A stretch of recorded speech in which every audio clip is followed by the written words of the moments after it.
जय हिंद साथियों। मैं विजय जाट, आम आदमी पार्टी।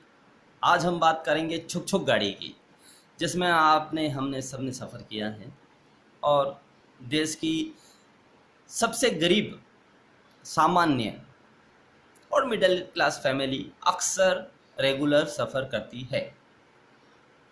उन ट्रेनों को मोदी जी निजी हाथों में सौंपने का काम कर रहे हैं। उसके लिए उन्होंने सिस्टम बना दिए हैं कि भैया अब ये ट्रेनें फलाने फलाने रूट पे रहेगी, जिनको हम निजीकरण हाथों में दे देंगे। और 109 ट्रेनें हैं जो 159 रूट पे चलेगी। अभी उनके लिए उन्होंने टेंडर मंगवाए हैं और वो बहुत जल्दी फाइनल होने वाला है। अब आप समझ सकते हैं कि अगर ट्रेन निजी हाथों में चली जाएगी, प्राइवेट कंपनियों के पास चली जाएगी, तो क्या एक गरीब, एक आम आदमी उसमें सफ़र कर पाएगा? नहीं कर पाएगा, क्योंकि देश के अंदर 50% लोग ऐसे हैं जो ट्रेन में सफ़र करते वक्त सिर्फ टिकट का किराया इतना पैसा उनके जेब में होता है और रोटी भी वो कपड़े में बांध कर अपने साथ ले जाते हैं, क्योंकि वो बाहर का खाना भी अफोर्ड नहीं कर पाते, होटल से नाश्ता भी नहीं कर पाते। क्या वो लोग ट्रेन के अंदर टिकट लेकर बैठ पाएंगे? क्योंकि जब ये निजी हाथों में चली जाएगी तो ट्रेनें लग्जरी हो जाएंगी। इनकी स्पीड की गवर्नमेंट ने शर्त रखी है कि सबसे तेज स्पीड वाली ट्रेनें इन्हें बनाई जाए। तो क्या एक गरीब आदमी, एक मजदूर वर्ग का आदमी इस ट्रेन में सफ़र कर पाएगा? बिल्कुल नहीं कर पाएगा। ये गरीबों की टांगे तोड़ने वाला फैसला सरकार ने लिया है। इसका विरोध आम आदमी पार्टी करती है। कल सड़क पे करेगी, परसों संसद तक करेगी, लेकिन कोशिश आम आदमी पार्टी की ये रहेगी कि ये फैसला निजी हाथों में ट्रेन का देने का सरकार बदले और देश की जनता को भी इसका विरोध करना चाहिए, क्योंकि ये उनके भी सीधे सीधे जेब पर और उनके सफ़र पर चोट करने वाला विषय है। दोस्तों, हमारे मोदी जी बहुत गूढ़ ज्ञानी हैं। ये भी हो सकता है कि जिस तरह से अभी कोरोना में देश के 90% मजदूर, देश के 90% मजदूर वर्ग के लोग 1500, 500, 2500 किलोमीटर पैदल चलकर आए।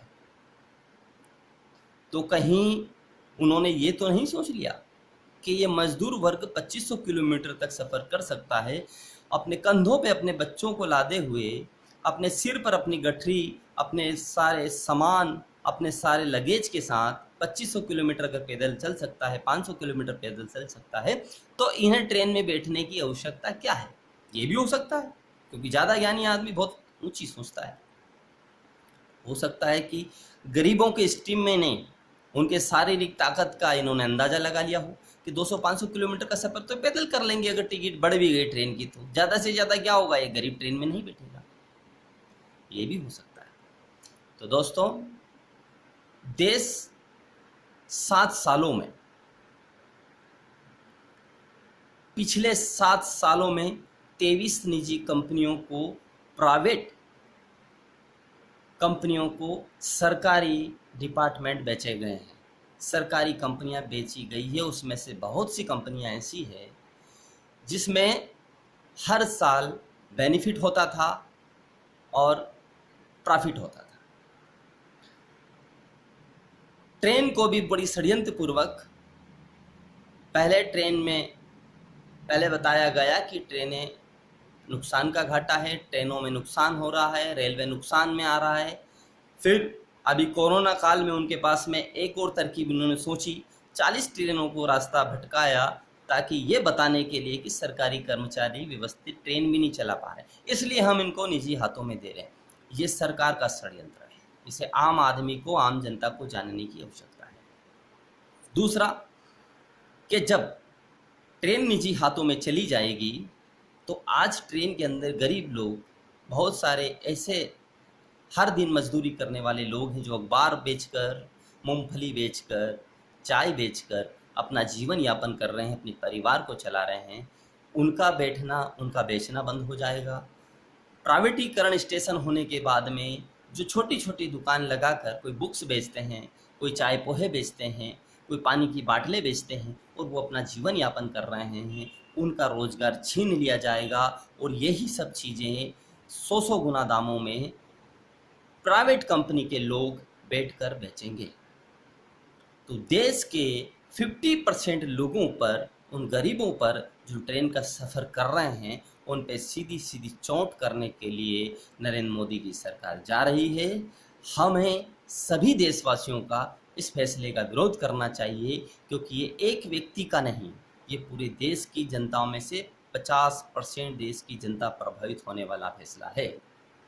अभी 109 ट्रेनों का उन्होंने टेंडर मंगवाया है, ये 218 तक जाएगी और धीरे धीरे पूरी तरह से निजीकरण हो जाएगा। और जब ट्रेनें निजीकरण की ओर चली जाएगी तो कंपनियों पे इनका अधिकार होगा और कंपनियां मन मानना रेलवे टिकट बेचेगी, स्टेशन टिकट बेचेगी और वहाँ पे बिकने वाली सामग्री बेचेगी। तो सफ़र एक गरीब आदमी से बाहर जा रहा है, एक मज़दूर आदमी ट्रेन से बहुत दूरी बनाने वाला है, क्योंकि वो आज की स्थिति में सरकारी बस में टिकट नहीं ले पाता है और वो ट्रेन की ओर जाता है, क्योंकि उसे ट्रेन सस्ती टिकट पर उपलब्ध हो जाती है।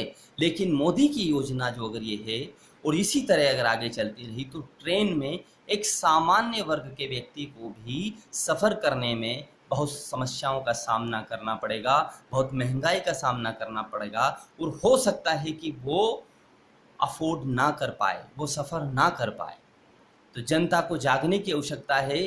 अंधभक्ति में हम इतने अंधे ना हो जाएं कि हर फैसले का स्वागत करें, देश को जो बर्बाद करने वाले योजनाएं हैं उनका स्वागत करें। हमें उनका विरोध करना है, क्योंकि ये एक व्यक्ति का नहीं, देश के 50% जनता के सफ़र का सवाल है, उनकी ज़िंदगी का सवाल है। इसके साथ में ट्रेन से, रेलवे से लगे हुए छोटे मोटे कर्मचारी के भी परिवार का सवाल है।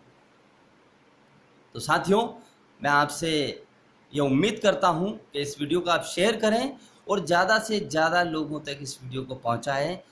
जय हिंद, जय भारत।